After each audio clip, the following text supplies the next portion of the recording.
in this high-level event on protecting cultural heritage, an imperative for humanity. We'd like to welcome all of our participants at this high-level event convened by Jordan and Italy, UNESCO, Interpol, and UNODC, against a background of increasingly rising numbers of attacks against cultural heritage of countries affected by armed conflict, as well as the unprecedented scale of organized looting, illicit trafficking, and sale of cultural objects. I will begin by offering my brief remarks on the museum field or from the museum field. The museum community finds the destruction of human life and cultural sites deeply troubling and overwhelmingly tragic. Together we mourn the murder of Khalid al-Assad, archaeological expert in Palmyra, whose unwillingness to reveal the location of antiquities resulted in his violent murder. The Metropolitan Museum of Art's director, Tom Campbell, has put it that cultural heritage and its preservation have a direct link to both human understanding and human dignity. Culture is integral to economic growth and stability as well. Well-preserved heritage sites are at the center of renewal. We must recognize that the future prosperity of Syria and Iraq, the cradle of civilization, will depend on proven economic models. To focus on the mitigation of looting and trafficking that are essential to a long-term solution, the work of UNESCO, Interpol, UNODC, and ICOM, and so many others is essential and will be the topic of our conversation today. For their part, museums are actively planning for work that can be done now and on the ground as soon as the borders reopen. This includes direct conservation of objects and the training of specialists internationally with long-term fellowship and residency programs, all according to the sharing of best practices. Publication and education efforts aim to heighten appreciation of cultural heritage worldwide with the maximum use of websites and related technology. Commitment to guidelines for acquisition of antiquities according to rigorous review of provenance and continuous research. Commitment to resolve claims if and when new information comes forward. Museums are hosts and active participants in dialogue and conferences worldwide that serve to advance our collective solutions to the severe problems we confront together. Next month, the Met, Columbia University, and Rami Koç University will host such a conference in Istanbul to develop further immediate action plans. The Metropolitan Museum of Art's curator for Byzantine art, Helen Evans, suggests that in the end, as with so many previous sites before, scholars, archaeologists, tourism, UNESCO, and the full United Nations and government agencies will rebuild what can be restored. The ultimate tragedy will not only be the loss of the objects themselves, but the vast dislocation of cultural traditions, which is, of course, what ISIL wants to destroy. Our work here today joins the groundswell of world commitment to counteract the current atrocities and to be integral to the solutions. So I now would like to introduce His Excellency Paolo Gentiloni, the Minister of Foreign Affairs and International Cooperation of the Republic of Italy. He is a professional journalist and has a degree in political sciences. A member of the Democratic Party, he became spokesman for the mayor of Rome in 1993 and was Jubilee and Tourism Councilor in the Rome City Council. In 2001, he was elected Member of Parliament and was the chairman of the Broadcasting Services Watchdog Committee. Between 2006 and 2008, he was Minister for Communications in Prime Minister Prodi's government. One of the 45 members of the National Founding Committee of the Democratic Party in 2007, he was re-elected in 2008 and 2013 to the Chamber of Deputies and has been member of the Committee on Foreign Affairs. We warmly welcome you, Mr. Gentiloni. Thank you very much, Emily Rafferty. I did not expect to have a biography in this, but I really appreciate your words. And let me first express my appreciation to the co-organizer, the Kingdom of Jordan, and my friend Nasser Jude, that will have the floor after myself, UNESCO and Director General Bukova, UNODC and Interpol. all these organizations are responsible for this meeting that I hope will be very helpful in one of the main issues that we have now in the counter-terrorism activity. Last June, Italy and Jordan hosted, together with UNESCO, a roundtable discussion on countering destruction of and trafficking in cultural property, from lesson learned to implementation. Our aim is threefold. One, protect cultural heritage. Two, disrupt the illicit financing sources put in place by terrorist groups through the traffics of antiquities and cultural properties. And three, ensure the rights related to the enjoyment of and access to cultural heritage. I believe we all agree that the protection of cultural and religious heritage is essential to build inclusive and resilient societies where human rights and fundamental freedoms are guaranteed for all. And I think that we were all very impressed, at least I was very impressed, by the enormous impact that destruction of cultural heritage had on our public opinions in the last months. The deliberate destruction of cultural and religious heritage by Daesh in Syria and northern Iraq is not only an enormous damage to our culture, it reveals the determination to eradicate all traces of diversity. And I would add also traces of the possibility of peaceful coexistence of diversity in the future, so affecting all prospects of future peace in the region. It is a form of cultural cleansing, as Director General Bukova has repeatedly reminded us, which violates the dignity and human rights of members of minorities and communities and even lead to their physical persecution and to genocide. In Paris, at UNESCO, we have been promoting the development of a specific strategy for the protection of cultural sites in conflict areas.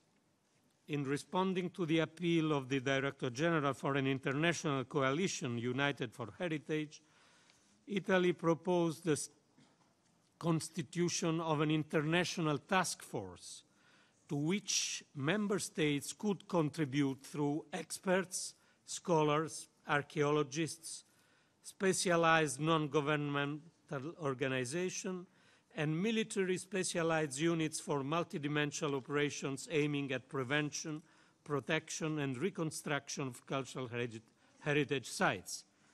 We are working at a national level to be able to assure our contribution, building on the solid expertise acquired over the years by our Carabinieri. We consider that such proposal could concretely strengthen the capability of UNESCO in the protection of cultural sites. At the same time, such task force could be employed within UN peacekeeping operation. We consider that has already done in Mali. The cultural dimension should be integrated in peace operation mandates as an additional tool to foster reconstruction and reconciliation in post-crisis scenarios. Involvement among actors from the civil society can represent a very powerful confidence-building tool. Italy, for example, in collaboration with the Iraqi Ministry of Tourism and Antiquities, has undertaken a pilot project to create a geo-reference database to collect and analyze data on the condition of monuments and archaeological sites affected and or threatened by Daesh. Let me conclude by expressing Italian strong belief that the destruction of cultural heritage must be primarily fought with cultural weapons. At the same time, we need to sharpen our tools, including fostering the universal implementation of the international legal instruments.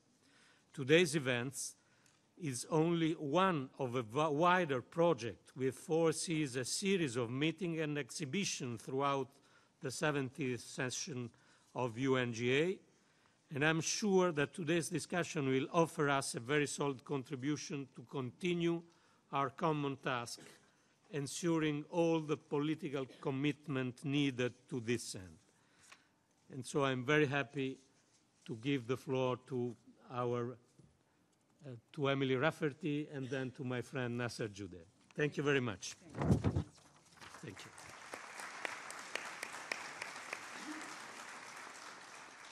A leading voice in raising awareness of the problem has been Deputy Prime Minister and Minister of Foreign Affairs of Jordan, His Excellency Mr. Nasser Judeh. Mr. Judeh is the Deputy Prime Minister and Minister of Foreign Affairs and Expatriates of the Hashemite Kingdom of Jordan.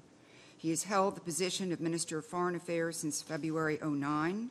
He previously served as the official spokesman for the government of Jordan from 2005 to 2007.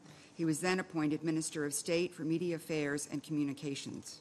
He serves on a number of corporate boards in Jordan, and he began his career at the Royal Hashemite Court, working at first in His Majesty the late King Hussein's Press and Information Office, and then as the Private and Press Secretary to His Royal Highness Prince Al Hassan.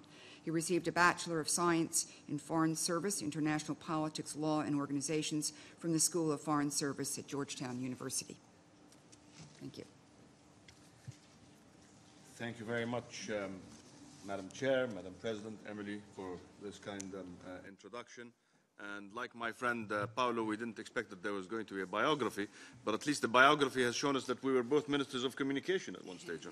And let's hope that we can communicate the ideas well. This is a very, very important and significant meeting that builds on several other meetings that we've had before. I'm honored and privileged to be sharing this podium with Irina Bokova, the Director General of UNESCO, with Mr. Fedotov of UNODC, and with Mr. Balestrazzi, President of Interpol.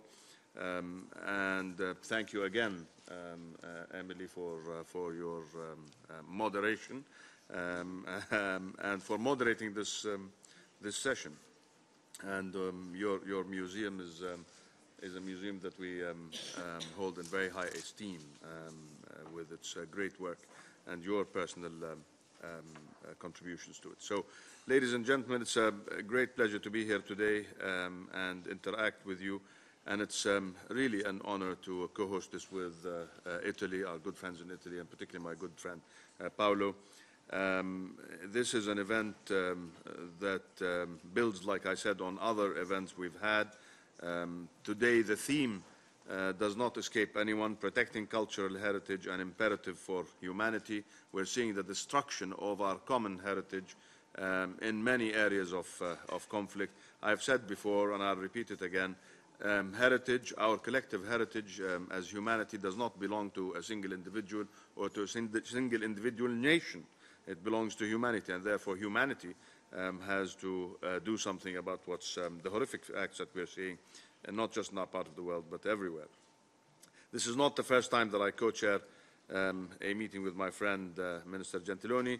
We jointly hosted a similar event last June with UNESCO on countering destruction of and trafficking in cultural property, and felt there is still much to be accomplished, hence the organization of this meeting. I'm very, very pleased to be working alongside Italy in many initiatives to come in the future. The different orientations that you see on this podium is indicative of the fact that cultural heritage is a wealth for all nations and cannot be preserved and protected without the consolidated efforts and involvement of the relevant agencies and organizations. It is only through establishing regional and interregional cooperation and developing policy measures and actions that our efforts collectively can fight the scourge of illicit traffic of antiquities and protect the world's most valuable cultural heritage. So, Excellencies, ladies and gentlemen, needless to say that the root causes of conflict in our part of the world and the spillover of conflict are the absence of political solutions for many of these conflicts. And therefore, it is our collective and shared responsibility as an international community to work to address these root causes of the crisis in our region, in the Middle East and beyond. The humanitarian spillover, the destruction of cultural heritage and historic sites, and the spread of radicalization are all symptoms of the lack of the political ability to find political solutions to the region's problem. Today's main focus, of course, is our collective rejection of the attacks and the aggression against the world's most significant archaeological and cultural sites of our rich heritage as an international community. These sites, these cities are falling victim to conflicts and to terrorism. Barely 5 years, or as we enter 5 years of the Syrian conflict, which I said the other day, 5 years is a negligible period compared to a temple that's 2,000 years old that gets destroyed. So negligible in terms of historic and archaeological significance. Some of Syria's ancient sites, including many on UNESCO's World Heritage List, are either demolished or facing destruction. This cannot be accepted by any of us. The importance of cultural heritage is clearly expressed in the Charter of Fundamental Rights. Its preamble emphasizes our responsibility towards future generations and establishes the right of citizens to information, education, and cultural heritage, as well as the rights of national and ethnic minorities. Furthermore, international conventions that guide the preservation of heritage demand uniform application of adherence. We said it the other day, we had a wonderful function with the Asia Society and with UNESCO and the Middle East Institute and the Antiquities Coalition on the 24th last week. And we were very, very clear in saying that this has to be a policy of zero tolerance, whether you engage in the destruction of our cultural heritage, or engage in the illicit trafficking of antiquities, or engage at being at the receiving end, purchasing illegal antiquities and promoting their sale. So I think there has to be uniform application of adherence. There has to be zero tolerance for anybody who engages in these illicit activities, whether state or non-state actors. Jordan, as a non-permanent member of the Security Council, was instrumental in drafting and adopting United Nations Security Council Resolution 2199 that condemns the destruction of cultural heritage and adopts legally binding measures to counter illicit trafficking of antiquities and cultural objects from Iraq and Syria. And we take this opportunity to encourage all member states to commit fully to the implementation of that resolution and all other related resolutions. It is against this background that we have decided today to launch this open-ended partnership that will enhance the protection of cultural heritage and counter the illicit trafficking of cultural property. This effort will work alongside all international efforts and hopefully create wider awareness and action to face this threat. All existing mechanisms will be strengthened even more by such initiatives that we are today convening for. And in this regard, Jordan welcomes the launch of the global coalition, Unite for Heritage, launched during the 39th session of the World Heritage Committee in Bonn by the Director General of UNESCO. The campaign is designed to strengthen the mobilization of governments and all heritage stakeholders in the face of deliberate damage to cultural heritage, particularly in the Middle East. It gives me great pleasure to announce here also that Jordan and Italy are planning to work again, side by side, in the not-too-distant future, to launch the Jerash Regional Center for Architectural Restoration. This training center is the first of its kind in the region and will teach and train experts to restore damaged or destroyed works of art. This idea came to life with the realization that the world's greatest of empires, the greatest successive generations of history, are being destroyed in such a short time span, and quick steps to counter that are needed and need to be addressed. In Iraq and Syria, Excellencies and distinguished guests, glorious and ancient civilizations have left so many brilliant artistic and monumental expressions of their cultures. And sadly, pillage and destruction of these two countries and their cultural heritage have reached an unprecedented scale. Massive series of attacks have taken place in recent years, representing a loss of architectural and art history, constituting cultural cleansing, as the Director General said, a term that we should all start using more and more to expose these terrorists, to expose the victims of this conflict, and to expose the illicit trafficking that's ongoing. Overwhelming international condemnation has fallen on deaf ears, forcing us to look into more advanced and sophisticated ways of strengthening international cooperation to try and preserve these treasures. As the fighting in the different conflicts in our region intensifies day by day, Jordan is both alarmed and concerned at the increase in activity of illicit trafficking, looting, and even destruction of cultural objects, and using the profit made to finance terrorist criminal activities and terrorist groups. Extremists intentionally use attacks on heritage sites as a means of warfare, affecting many countries and cultures, as the theft and the destruction of cultural heritage artifacts erases the history of civilizations and erases the history of humanity. And I said before, and I said it again, and I'll repeat it, in the words of my son, history intimidates terrorists, and therefore it delegitimizes them, and that's why they want to erase it. Daesh and other terrorist groups are systematically targeting all components, heritage components of the region, regardless of their religious, ethnic, and cultural background. Terrorism is targeting us all. Their aim is to spread their evil and rule by fear.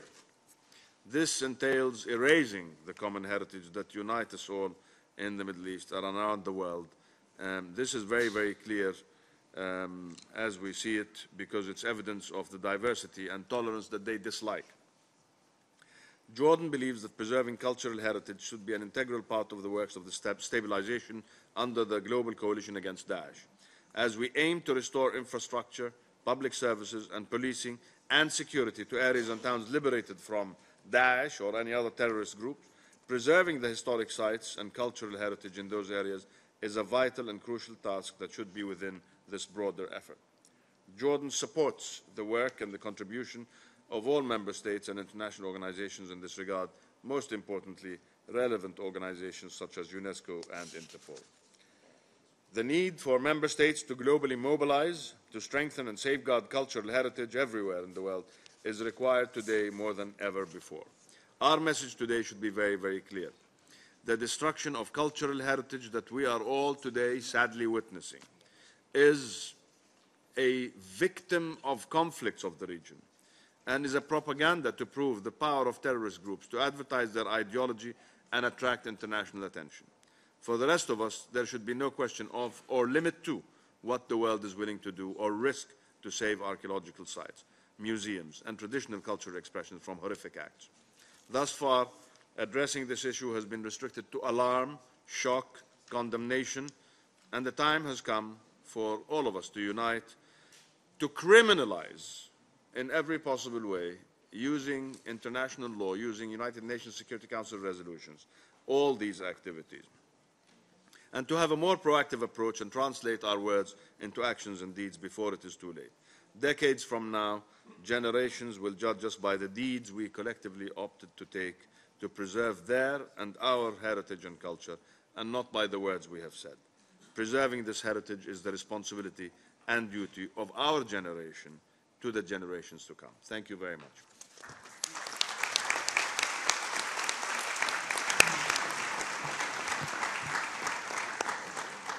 I'd like to draw your attention now to a short video on UNESCO. Thank you.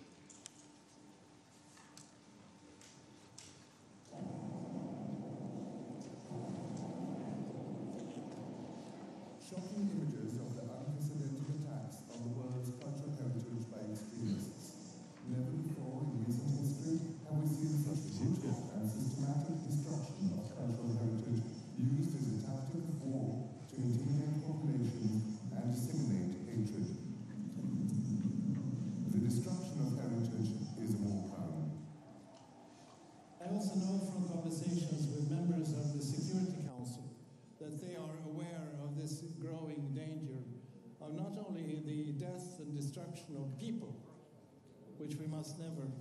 forget, but that we also take away their history, their identity. There is a grave responsibility on the members of the Security Council to deal with this problem, and there is also great responsibility for the member states, the countries in the region, to do what they can to stop this horror.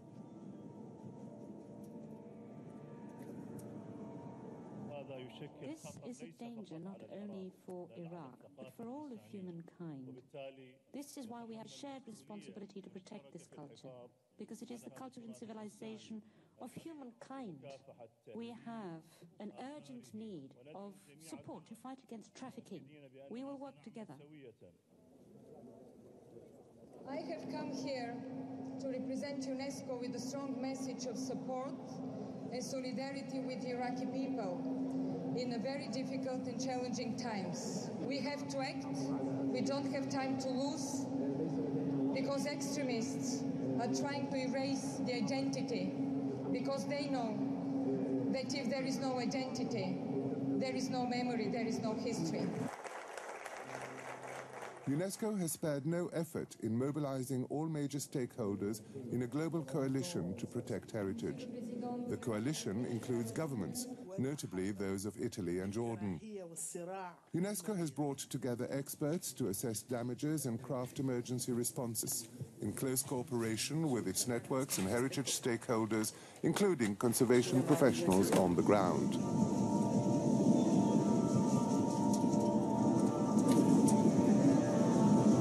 What we were trying to do, and we, I think, succeeded in doing it, it's putting the dots together, putting the security concerns and the destruction of culture, cultural diversity, and protecting of heritage on the same, I would say, level. UNESCO is working with Interpol, the United Nations Office on Drugs and Crime, the World Customs Organization, the International Institute for the Unification of Private Law, and major players on the art market, as well as museums. It has brought together law enforcement professionals and technical agencies, notably police, including Italy's Carabinieri, to curb the illicit trafficking in cultural objects and help member states implement Security Council Resolution 2199. The resolution establishes a ban on the trade of cultural objects from Iraq and Syria and recognizes that the illicit trafficking of objects of art finances terrorism. Nous avons récupéré pendant la crise 6000 objets faits par la police et la douane Interpol syrienne. Et nous avons remarqué, nous avons une estimation sur la qualité des objets, mais il y a autant des objets qui sont partis en Europe, mais on ne sait pas exactement. We're hoping to get is a systematic picture of the illicit trafficking of archaeological objects in Germany, also effective methods to gather data in this area, and I think and we're hoping that this may be also a contribution to the implementation of Resolution 2199 on a national level. There will be a time when peace returns to the regions, and when that moment arrives, it would be tragic to find that most of these nations' cultural heritage has been lost. Our expertise, our drive to protect humanity's great works, and our commitment to the enlightenment of all counteract those who would throw the world into a darkness to further their cause. The threat is global, and our response must be global. We must respond with more culture, with more knowledge, with more education, to protect our heritage.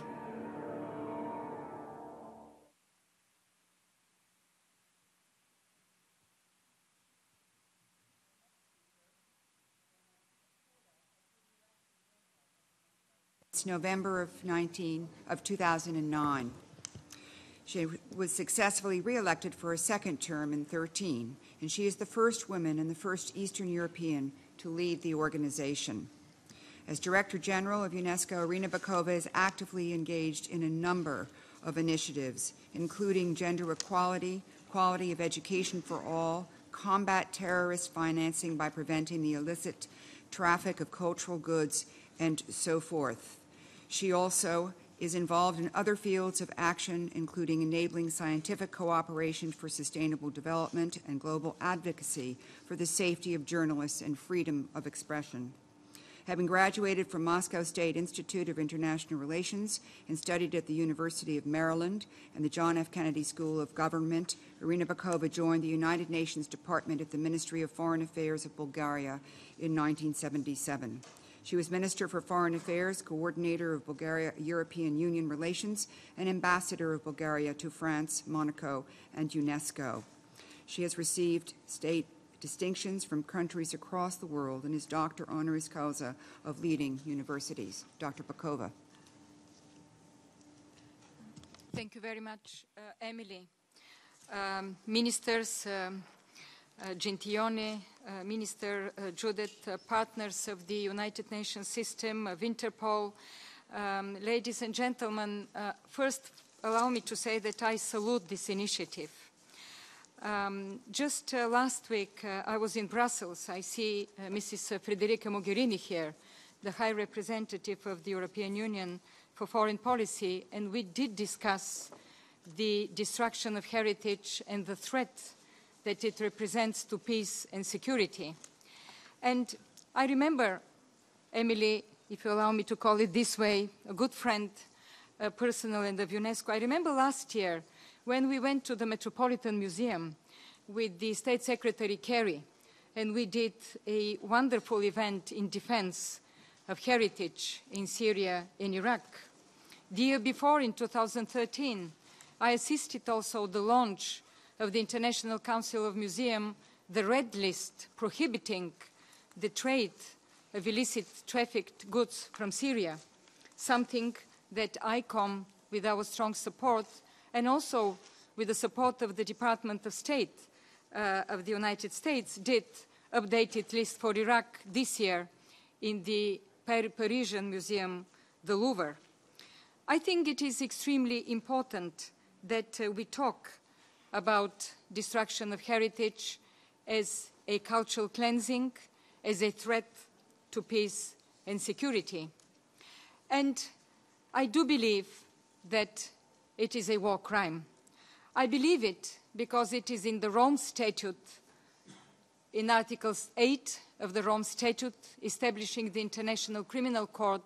It is said that deliberate destruction of heritage, of cultural and religious institutions is a war crime. And as I see here also another dear friend of mine, I see the Minister of Culture of Mali, and I would like to recognize her and everything that the government of Mali and the president stands for, reconstructing the heritage of Mali destroyed by extremists in 2012.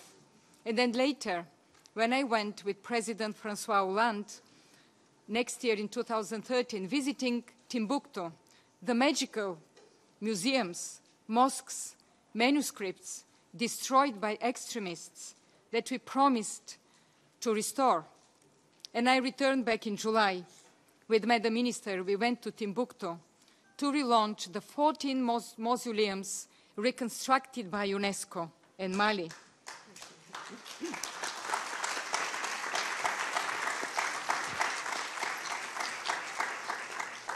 And when I saw the local communities, meeting the local communities and people, and I saw the hope for reconciliation, for peace, our respect to their millennial culture, Islamic, beautiful culture, the manuscripts that are more than 350,000 kept in families for ages, that extremists wanted to burn because they don't want that we see the beauty of the Islamic culture, of philosophy, of astronomy, of medicine.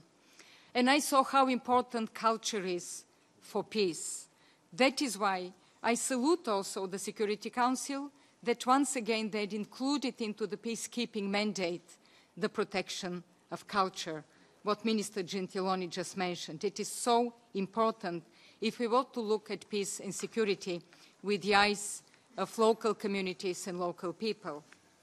And I think nowadays, Minister Nasser Judith just mentioned an incredibly important conference we did in Asia Society just 2 days ago with the Antiquities Coalition, the Near Eastern Institute, preceded by another important conference in Cairo in mid-May, when we were talking, convening 10 ministers of culture from the region, and how important also for their efforts of transformation of societies, quest for new sustainable development, how they inscribe the issues of heritage and culture.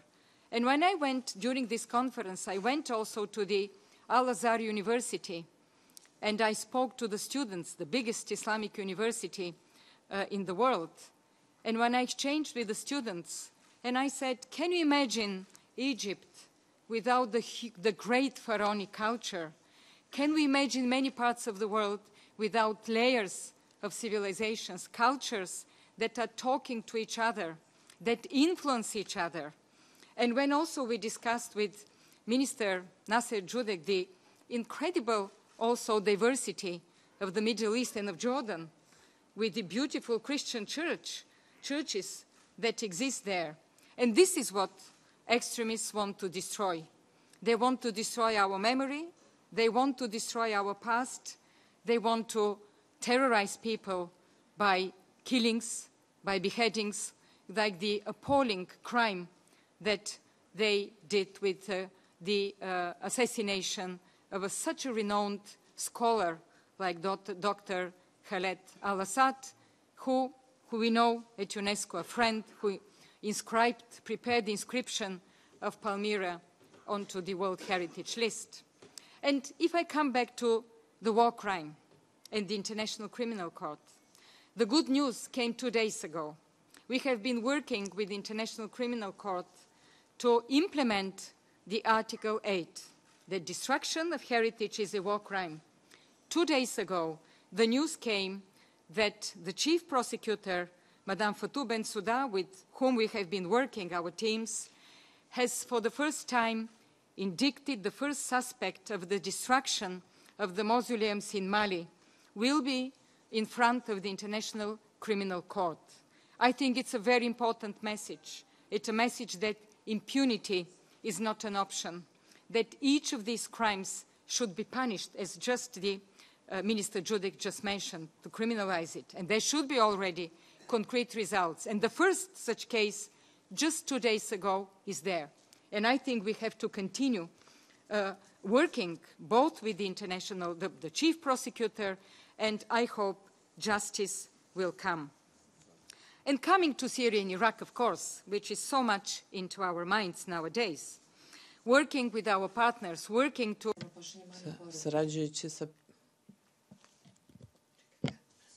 Heritage Committee meeting, Unite for Heritage, and I would like to congratulate also Italy and Jordan for their relentless, and many other countries, let me say also, for their relentless support of our activity, also of UNESCO, for launching also such an important new initiative, protecting cultural heritage, an imperative for humanity. This is precisely what we do believe at UNESCO.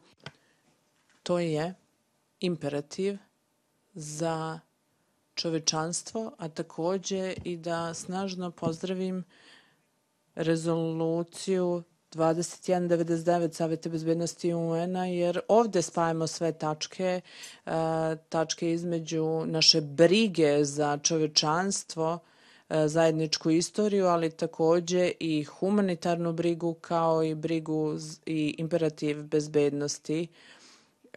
Nelegalnom trgovinom ovih dobara predstavlja kriminalne aktivnosti i krivična dela i mi smo uspostavili veoma blisku saradnju sa Interpolom i ovde mogu da vidim gospođu iz Strazi, zatim predstavnika Interpola, zatim Jurija Fedotova iz UNODC-a i stvaramo jednu zajedničku platformu za podizanje svesti i snaženje zakonodavstva, jačanje kapaciteta kao i stvaranje ovog prostora međunarodne saradnje gde snažimo različite režime i mislim da je ovo od izuzetnog značaja.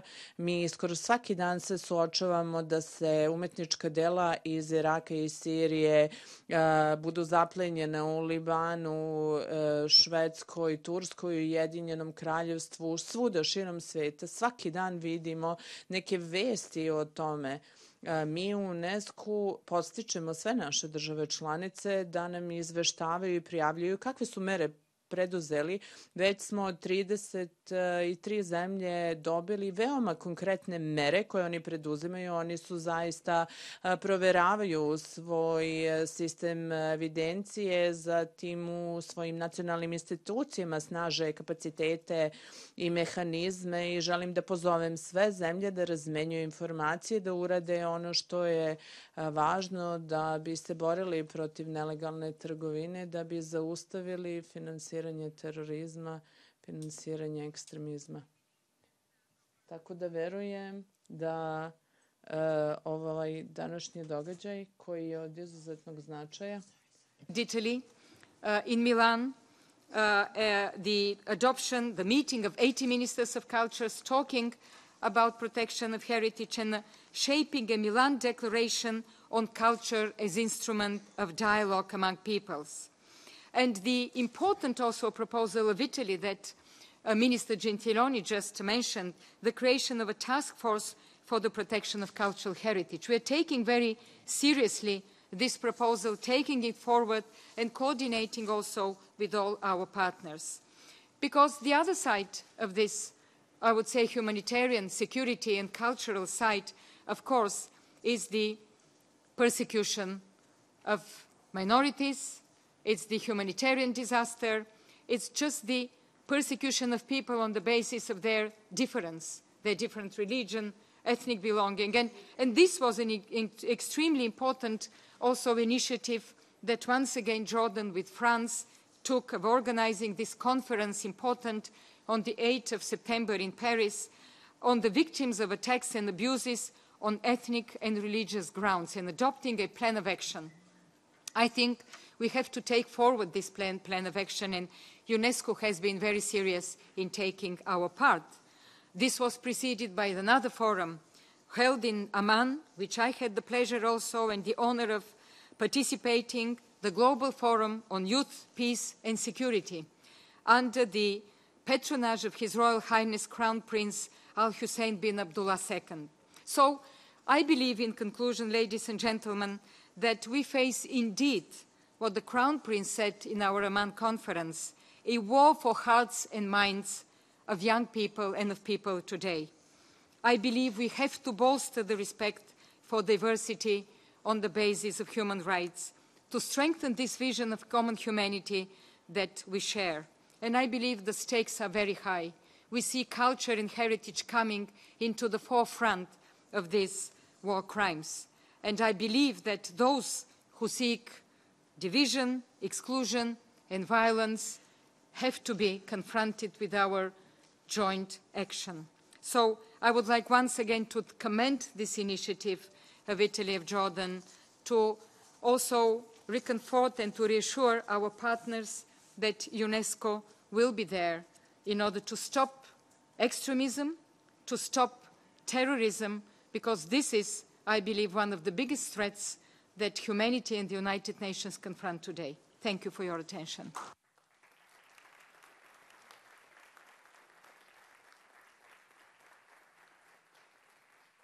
Thank you, Dr. Bokova. For our next speaker, Secretary General Ban Ki-moon appointed Mr. Yuri Fedotov of the Russian Federation, Executive Director of the United Nations Office on Drugs and Crime, UNODC, and Director General of the United Nations Office in Vienna, UNOV, on July 2010. He holds the rank of Undersecretary General of the United Nations. Prior to this, Mr. Fedotov served as Ambassador Extraordinaire and Plenipotentiary of the Russian Federation to the Court of St. James in London for 5 years. Prior to that, from 2002 to 2005, he was Deputy Minister of Foreign Affairs of the Russian Federation for International Organizations.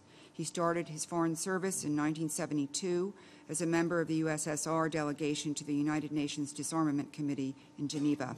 He subsequently took up a number of diplomatic assignments in Moscow, as well as the embassies in Algeria and India. Thank you for joining us today. Thank you, Madam Chair, Excellencies, ladies and gentlemen. Allow me to begin by thanking distinguished ministers from Italy and Jordan, as well as our partners at UNESCO and Interpol. We at UNODC were honored to be a part of this highly important and timely initiative to protect cultural heritage and mobilize the international community against the trafficking and destruction of cultural property.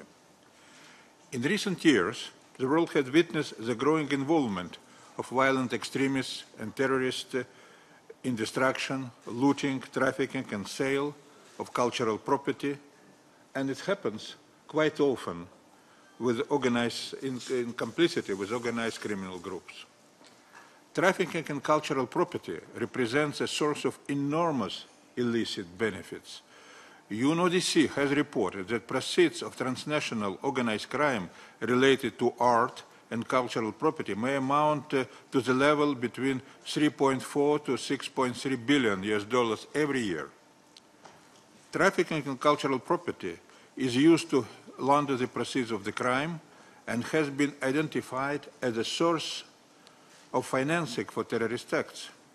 That is clearly an urgent threat requiring the attention of the international community.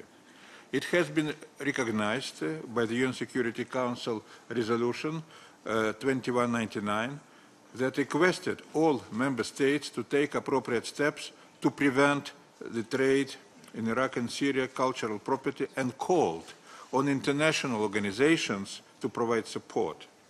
And we have already a strong basis for the joint action.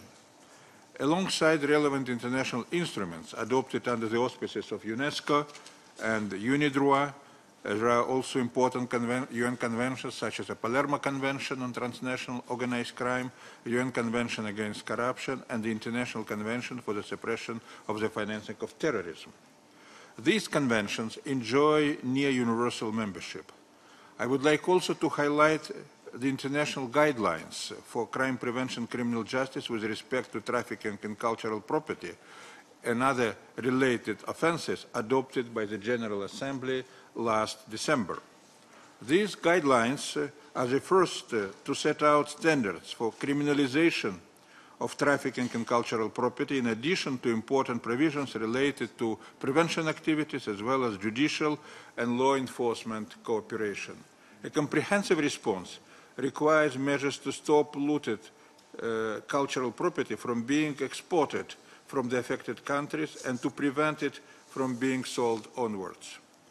UNODC is committed to supporting countries in strengthening prevention and criminal justice responses through technical assistance to reinforce legal frameworks, capacity building for law enforcement and judicial authorities, and measures to promote international cooperation. We're working in the Middle East and North Africa and elsewhere to strengthen cross-border cooperation to prevent and suppress the financing of terrorist acts, including through illicit trafficking of cultural property. We have collected a database of case law decisions on cultural property, and we maintain a directory of national authorities to facilitate international cooperation within the framework of the Palermo Convention. Moreover, we are currently developing a practical assistance tool to support implementation of the guidelines as requested by the General Assembly. Ladies and gentlemen, the theft and trafficking of cultural property and other items of archaeological and historical significance represent a profound and often irreparable loss, one that we must work together to stop before it is too late. I thank you, Madam Chair.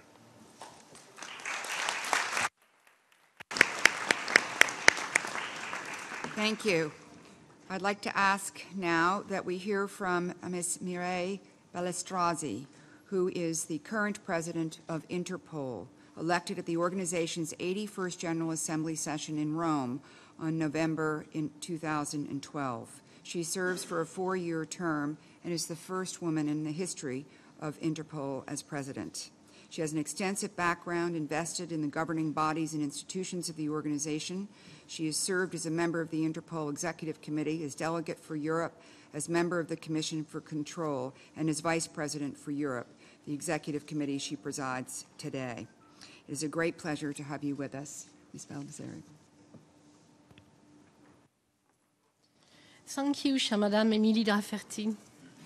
Excellencies, distinguished delegates, ladies and gentlemen, first and foremost, I wish to thank Jordan and Italy, as well as UNESCO and UNODC, for their support and cooperation in the organization of this crucial initiative aiming at countering the destruction and trafficking of cultural heritage by terrorist and organized crime groups.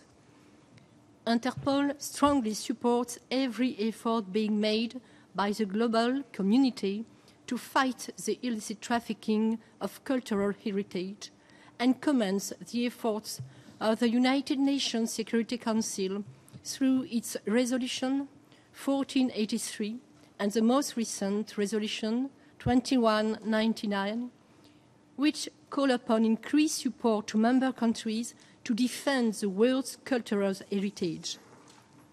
The world is currently witnessing the irreversible destruction of the world's historical heritage by terrorists and criminal groups in Syria or Iraq. This does not only affect our culture, it affects the identity of our human race. It is high time for action to protect the cultural heritage of mankind. The surfaces of items originating from Syria and Iraq on the black markets is a clear indication that terrorists and criminal networks make use of the financial benefits they gain from the trafficking of cultural items. Let me give you a concrete example of the increased interconnection between different forms of organized crime. Last July, during an operation coordinated between the Egyptian authorities and Interpol, targeting illicit and fake goods, 135 porcelain and wooden artifacts from the Muhammad Ali dynasty, which had been stolen from museums, were found in a port container which was meant to be shipped to the United States. During this operation, weapons, heroin, cocaine, and pieces of elephant ivory were also among the illegal goods seized. These results clearly highlight the links between the illicit trafficking of cultural heritage and other forms of organized crime like terrorism, but also drug trafficking or trafficking of firearms. A coordinated, holistic approach is required to tackle this type of crime. Increased information sharing among law enforcement agencies, national authorities, and key partners is key to efficiently tackle the illicit trafficking of cultural property and to disrupt and dismantle the criminal networks that benefit from it. Interpol holds the only global law enforcement database on stolen works of art, which contains over 46,000 items reported as stolen by 135 countries by UNESCO and the International Council of Museums. This unique database is accessible by law enforcement and by the specialized actors like border police, customs, or private art dealers.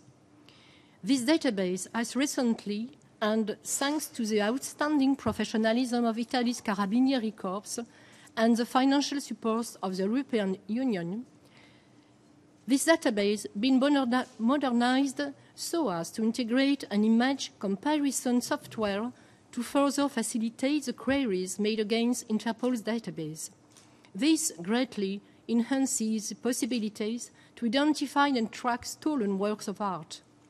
To maximize the use of our database, it is, however, crucial to have more countries contributing to it and reporting all of the stolen works of art. We need a stronger commitment for your governments to be even more effective. In addition to the global database, operational working groups and on-site trainings are regularly organized by Interpol for the benefit of its 190 member countries, so as to further alert all law enforcement services about the global erosion of cultural heritage. Excellency, ladies and gentlemen, Interpol remains committed to undertake every action in its power to support the fight against the illicit trafficking of cultural heritage. We need to combine our effort and resources to efficiently curb this criminal phenomenon. And I would like to thank particularly Jordan, Italy, but also my guest friend, Irina Bokova, with UNESCO, and Yuri Fedotov with UNODC, because we three organizations work together very well. And I think that together we will be able to take new steps to protect the world's cultural heritage for the future generations. Thank you.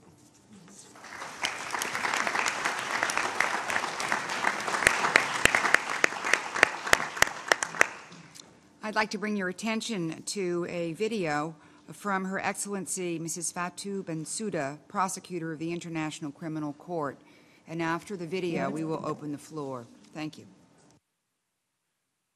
Excellencies, ladies and gentlemen, distinguished friends and colleagues, I would like to thank His Excellency Ambassador Cardi, the Vice President of the Assembly of States Parties to the ICC, as well as the permanent missions of Italy and Jordan to the United Nations, along with the other co-organizers and sponsors for assembling this esteemed gathering. The topic you have chosen for discussion today is a most timely one that requires focused reflection and joint action to address. I regret not being present to join the discussions in person. I am nevertheless grateful for the invitation and for the opportunity to share with you some brief thoughts on our joint responsibility to protect cultural heritage and the role the International Criminal Court can play in this regard. It is rightly said that cultural heritage is the mirror of humanity. We must stand up to the defacing and the destruction of our common heritage.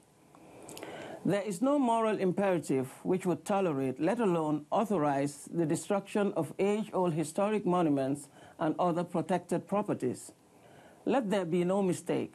The destruction of irreplaceable and invaluable historic monuments is a serious crime. It is a callous assault on the dignity and identity of entire populations and often on their religious and historic roots. In 1954, in the wake of the devastation of the Second World War, the Hague Convention for the Protection of Cultural Property recognized the need to protect such valued possessions of humanity in times of war. Today, that convention benefits from 126 signatory states. The Rome Statute, with its own 123 states parties, adds to the mechanisms available to the international community in its efforts to protect our common heritage. Indeed, under the statute, intentional attacks against historic monuments and buildings dedicated to art and religion constitute war crimes. We, the international community, now have a permanent international court in the form of the ICC with the ability to investigate and prosecute these crimes where the court's jurisdiction allows it to act. This is both an important point to bear in mind and an opportunity. Recognizing this potential and my conviction that such reprehensible crimes should no longer go unpunished, in my office's investigations in Mali, I have placed emphasis on alleged intentional attacks that devastate the ancient city of Timbuktu in 2012. I am pleased to inform you that yesterday, our suspect in the case was surrendered to the custody of the court. This is the first time we have brought charges against a suspect relating to the war crime of directing attacks against buildings dedicated to religion and historic monuments. Through our work at the ICC, we will continue to highlight the severity of such crimes. To further prepare us for this work, it is also my intention to put in place a comprehensive policy paper which will guide my office to systematically investigate and prosecute these crimes where the evidence supports such criminality. As we embark on this mission, we look forward to working closely with Interpol, UNESCO, UNODC, and other partners. Our ultimate impact will only be as strong as our collective determination and collaboration. In closing, to quote the eminent historian and scholar, Dr. John Henrik Clarke, a people's relationship to their heritage is the same as the relationship of a child to its mother. That sanctity must be protected.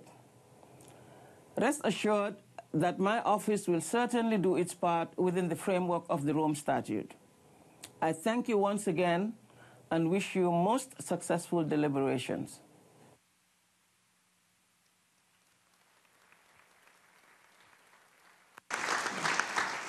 Thank you. We are going to open the floor now, but in the interest of time, we are going to be able to hear from the ministers, and we'll ask each to keep their remarks to 2 minutes. I do want to say that there will be many other programs and meetings following this one so that everyone's voice will be heard. And I know we are all happy to hear from any of you and have your support and participation for those of you who cannot speak today. I've been asked to call first on an individual who must leave shortly from South Sudan, Nadia Arap Dudi Mayam, the Minister of Culture. Thank you. Thank you very much. Is she here?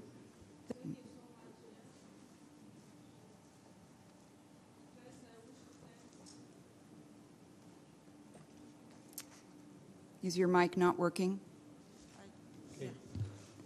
Thank you so much, Chair. I wish to thank the organizers of these events, important events, and also would like to greet you all dignitaries in the podium and my colleague that came from the various states.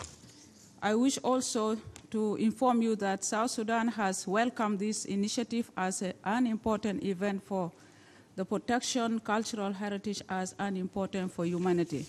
South Sudan, Republic of South Sudan, is a landlocked country in northern Eastern Africa that gained its independence from Sudan in 2011. Protection and preserve our heritage is must and responsibility for all. I thank God that South Sudan did not build and establish the heritage sites since we were one country because they would be destroyed. And during the troubles war that South Sudan gone through, because destruction of the heritage is destruction of the past. Just over a year since independence, South Sudan is working with the United Nations to preserve its most important historical, natural, and cultural sites for future generations to enjoy. Our country have just recently ratified the World Heritage Convention. By putting some of our most valuable sites on the list, we hope that the world community, the donors, countries, the NGOs that work in conservation will help assist to protect and maintain and conserve these important sites, such as the wildlife park and cultural sites, such shrines. Also preserve natural resources such as Nimuli National Park and Buma National Park, both of which host some of the largest animal migration in the world, as well as creating a national archive of important historical documents. Before that, Could I ask you to please, in the interest of time, just bring your remarks Thank you to so a much. conclusion? Thank you very much. We'd next like to hear from Serbia, our Deputy Prime Minister and Minister of Dacic. Yes, I did. Thank you very much. Ladies and gentlemen, ministers, each and every vandalism directed to the monuments and cultural monuments cannot be tolerated. Desecration and destruction of historical heritage of other cultures is ever more frequent. We are witnesses that the most exceptional monuments to culture and humanity is of extreme universal value, such as those on the list of World Heritage, and they are targeted by extremists. They, incited by terrorism and extremism are targeting cultural heritage and they're destroying it.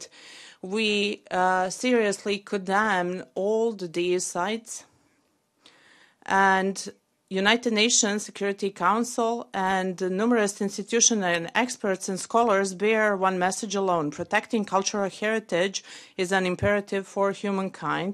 We all must work to the best of our abilities to raise awareness of the importance of cultural heritage for every man and woman, as well as for mankind, through education, culture, science, media, and communication, in order to preserve it for future generations.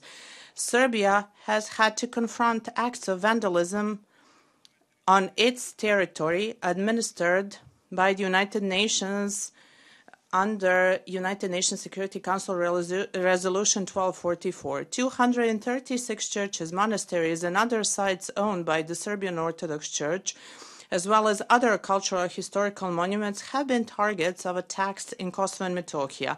61 of them have the status of cultural monuments, while 18 are of exceptional importance for Serbia. 174 religious sites and 33 cultural historical monuments have been destroyed, while more than 10,000 icons and ecclesiastical, artistic, and liturgical items have been stolen. Our particular concern is the scribbling of graffiti on protected cultural monuments, glorifying the Islamic State and the future caliphate, at the time when the international community is investing enormous efforts in confronting this evil. It is exactly with full appreciation of the primary role of UNESCO in promoting and protecting world cultural heritage that Serbia has taken action diplomatically to prevent that acts of deliberate, systematic, and vandal destruction of cultural heritage in Kosovo and Metohija be rewarded with Kosovo's admission to the membership of UNESCO. Next from Mali, Nadia Ramatoulaye Diallo, Minister of Culture, Tourism, and Craft. Excellencies and distinguished guests, first of all, I would like also to thank and welcome the initiative of the Hashemite Kingdom of Jordan and the Republic of Italy in coordination with UNESCO for organizing this conference devoted to the protection of property and cultural heritage. You could not have chosen a better day for Mali. Ladies and gentlemen, when you come from Mali, when you come from Timbuktu, when you come from the Dogon country, when you come from Djenné, cultural heritage makes a sense for you. My Malian culture tells me about solidarity. This culture of solidarity leads our action to command Mali to be a partner in protecting the world cultural heritage. When I see the war in the world, I think the terrorist attacks put face to face our humanity and our humanism. Our humanism requires us to work to protect our humanity. Only solidarity in action will allow us to preserve what is common or our common heritage. As you may all know, in 2002, terrorist groups and narco-jihadist groups occupied the northern part of Mali. During this occupation, terrorists and narco-jihadist groups deliberately vandalized Timbuktu, which is an ancient city full of wealth, full of culture, full of wisdom, full of knowledge, and where moderate Islam is practiced over centuries. They had destroyed 14 of our 16 mausoleums of Timbuktu and the sacred door of the Mosque of Sidiya. This conference is an opportunity for us to reaffirm our strong commitment to go alongside with civilized world in the fight against the spread of violent extremism around the world. This is why we joined immediately the UNESCO campaign, which called Unite for Heritage, and I think we must work together against the destruction of the light of our life culture. We must ensure the justice for humanity by tracking and judging the authors of these crimes. The arrest of Abu Turab, the first suspect in the court's custody, as mentioned by Irina Bokova and Mrs. Ben Sudan, charged with the war crime of destroying religious and historical monuments, and his transfer to ICC Saturday to face justice is a strong signal for Mali and for the entire world. Thank you. But if you will just let me thank openly, please, Mrs. Irina Bokova. Absolutely. Irina Bokova, you brought back the smile to local communities of Timbuktu of Mali. Thank you so very much.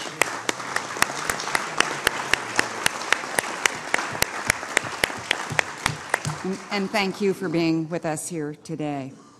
Next, from Cyprus, the Minister of Foreign Affairs, Iohannis Kassoulidis.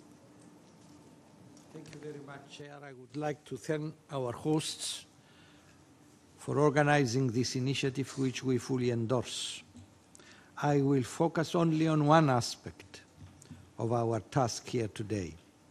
I have already referred to this during the recent Paris conference, and I also had the chance to discuss it with the UNESCO Director General. In essence, we need to break up the business model of these traffickers, and the issue of the identification of provenance is key. A main obstacle encountered in securing the restitution of illicitly exported cultural property is the proof of identification by the claimant country. I speak out of experience, especially for objects that have not been inventoried or adequately documented.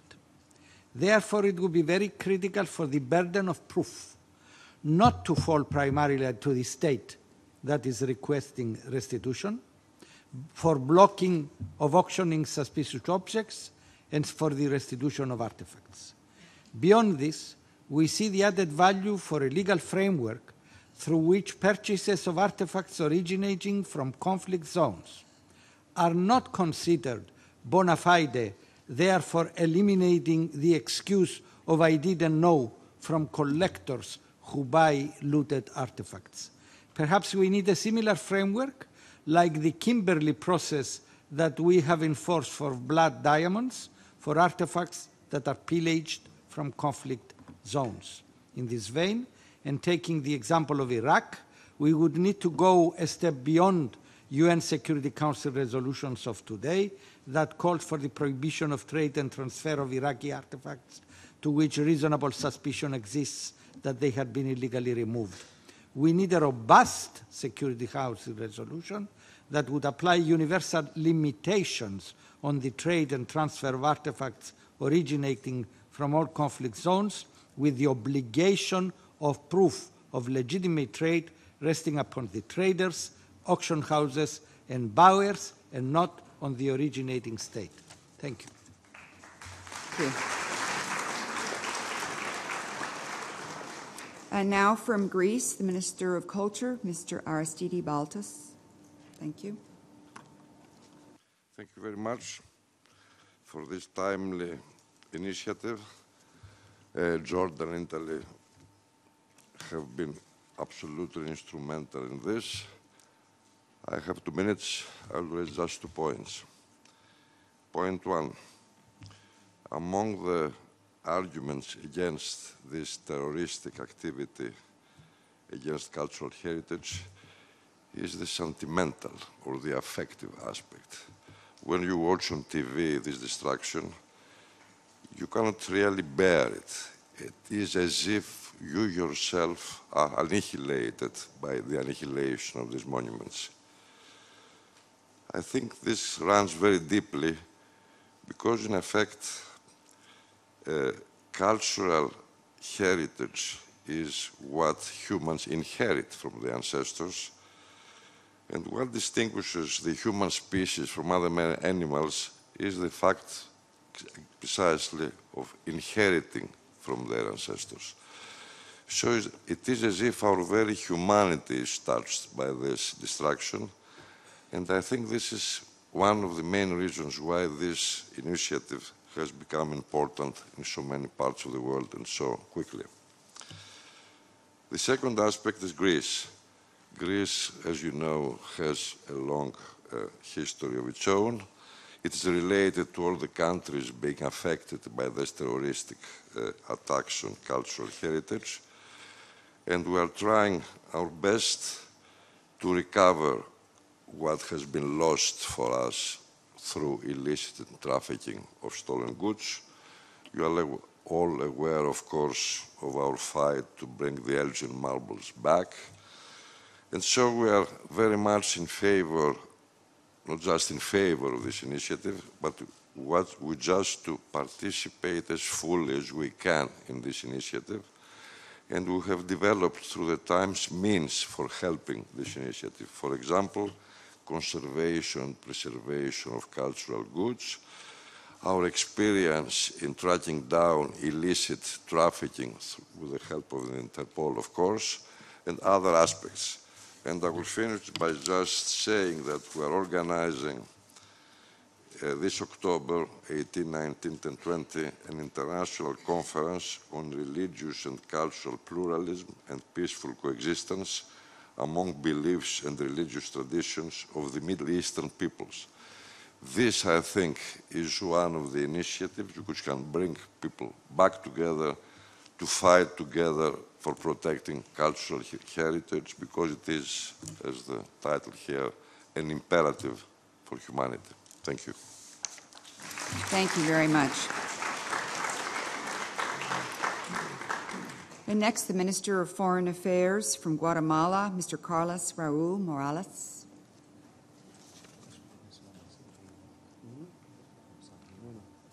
Madam President, distinguished panelists, Guatemala welcomes the initiative from the Hashemite Kingdom of Jordan and the Republic of Italy to convene this discussion on such as important issues for all peoples. We are convinced that the international community must take stock of the responsibility to safeguard our collective history. The destruction and pillage of our cultural heritage that takes place in many countries succumbed by serious conflicts are proof of the absurdity of many groups, be them terrorists, extremists, or traffickers that make all efforts to destroy the past, present, and future of our civilization. We, as members of the international community, have the obligation to make all efforts to stop this destruction and pillage and make the perpetrators accountable for their actions. Madam President, in the last years, we have seen how the commission of these crimes has expanded and are used to finance criminal activities and military operations. Cultural patrimonies, as important as those of Afghanistan, Syria, Iraq, and Mali, are now just a distant memories for many of us. In the case of Mali, we welcome the current actions taken by the ICC in this regard. In addition, we recognize the valuable and collaborative work of UNESCO, UNODC, and Interpol to help member states stop this problem. Madam President, Guatemala understands firsthand the problems of the illicit extraction of cultural patrimony. In this regard, we highlight the role that can be played by all actors in this arts market, in particular those of auction houses, to stop the problem. We believe it is necessary that all actors must understand the damage that the illicit trade of these articles has in our countries. Under this perspective, we believe that it is important to promote all those relevant international instruments. Madam President, to conclude, we make a call for compromise and cooperation among states to stop these crimes and save our history. At the same time, we reiterate the urgency to continue a debate that leads us to repatriation of all those cultural objects that we consider our national treasures. Thank you very much. Thank you very much. In the remaining few minutes that we have this room, we will hear from two deputy ministers, the United States and Iraq, also at the 2-minute time levels, please, and then we'll have concluding remarks from our two hosts here. Thank you. So, United States, please, first. Thank you very much. Our cultural heritage represents a diverse yet common humanity and the shared heritage of civilization.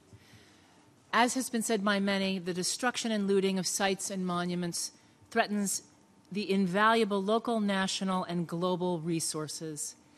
But now our shared heritage is at risk from more than simply the threat created by greed. Daesh, or ISIL, finances its barbarity through this destruction. It's yet another reason to deepen and expand international efforts to fight these crimes, and the United States applauds Italy and Jordan, UNESCO, Interpol, and UNODC's very important work on implementing UNSCR 2199. As the United States seeks re-election to UNESCO's Executive Board this November, we firmly commit to working with member states to stop this destruction, looting, and trading. We see protection of cultural heritage as an end in itself, but now also as a crucial element to prevent violent extremists, violations of international law, and affronts to the diversity and evolution of our modern civilization. Thank you.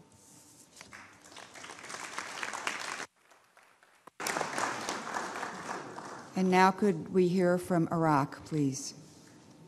Thank you, Madam. I'd like to thank all of those involved in this wonderful initiative. If you go to the Louvre Museum, there is a piece I recommend you see. It is the Stela of Hammurabi, which consists of about 330 laws, the first code made by man. It was devised by Hammurabi in 3,300 BC. And since then, Iraq has been a source of legislation for the whole world through the Babylonian Talmud and the schools of legislation of Najaf and Karbala and Mosul and Basra, through the contributions of Iraqi international lawyers in these very same walls. Minister Zabari, my minister's predecessor, said as much when he offered a copy of the Stela of Hammurabi to the International Court of Justice. And indeed, President Tonka, the president of the court, echoed that and expanded on it. And so I find it very, very fitting that we should all try to bring the full force of the law to preserve Iraq's cultural heritage. And I thank you for it, but indeed I shouldn't be thanking you because it is your cultural heritage. And as a closing remark, I'd like to address all of you individually to see if you can take a couple of hours off to go and visit the Met to see what it is that we're talking about. Thank you.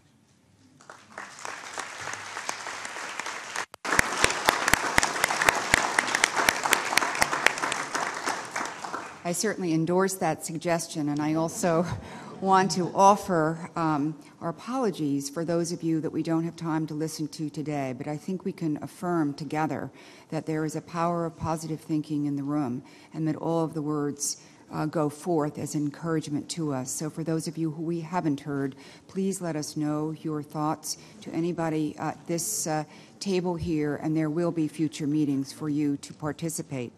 So I'd like to now offer the opportunity for closing remarks from our host today, and we'll start with His Excellency, Mr. Paolo Gentiloni. Thank you. Thank you very much, Emily Rafferty, also for your perfect chairing our meeting, notwithstanding our shorting of time. And I wanted to thank, first of all, our panelists, my colleague Nasser Jude, and all of you, the interventions and the others that couldn't take the floor.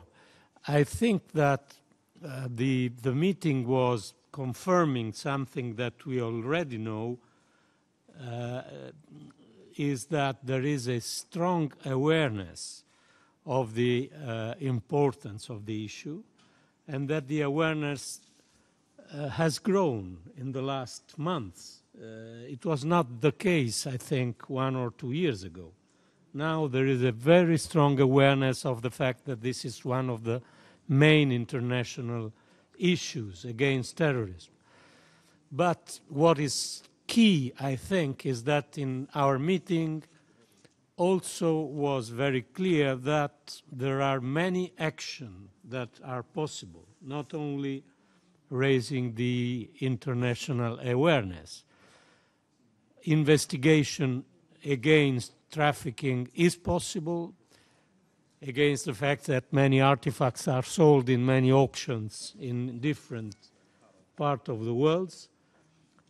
The intervention of the General Prosecutor of the International Criminal Court told us that legal prosecution is possible in this field, and this, I think, is very important news for our action. And then in these days we are discussing about United Nations peacekeeping and the possibility not to have military actions, but to have some form of task forces, of experts, of archaeologists, of people defending and restoring our heritage, I think should be linked to the discussion that we will have also on peacekeeping.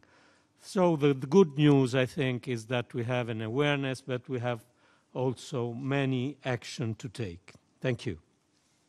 Thank you.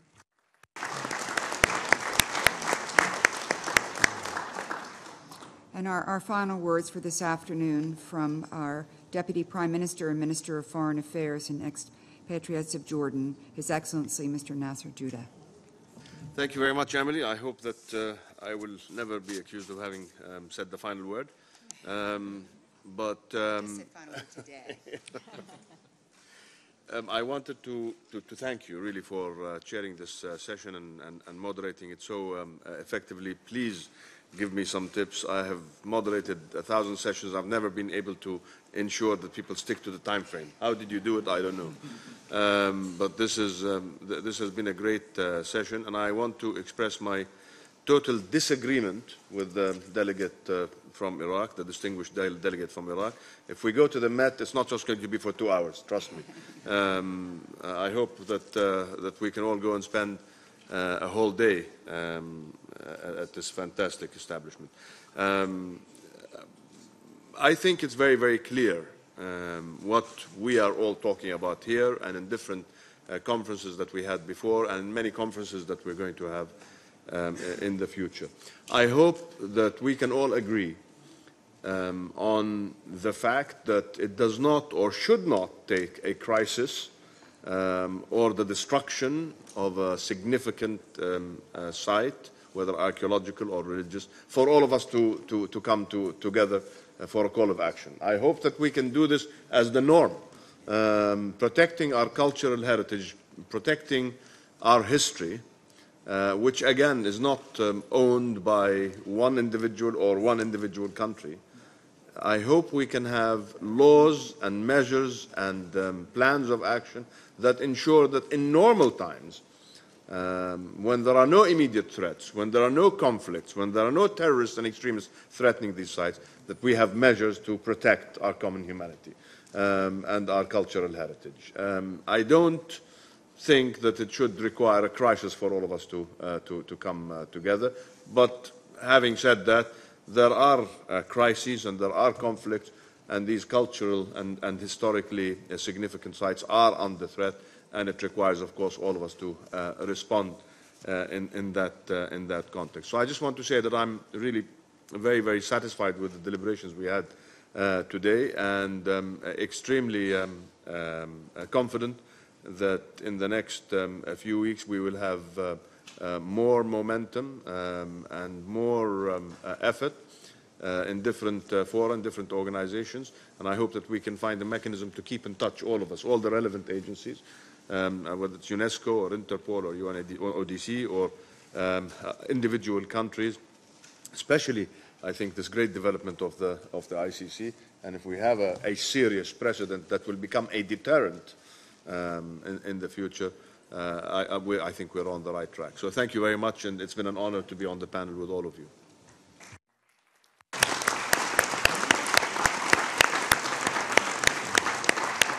So thank you all, and please keep in mind this is a launching meeting, and we will want to hear the voices of all, and we apologize that not everybody could be heard today, but your voices will definitely be heard. Thank you.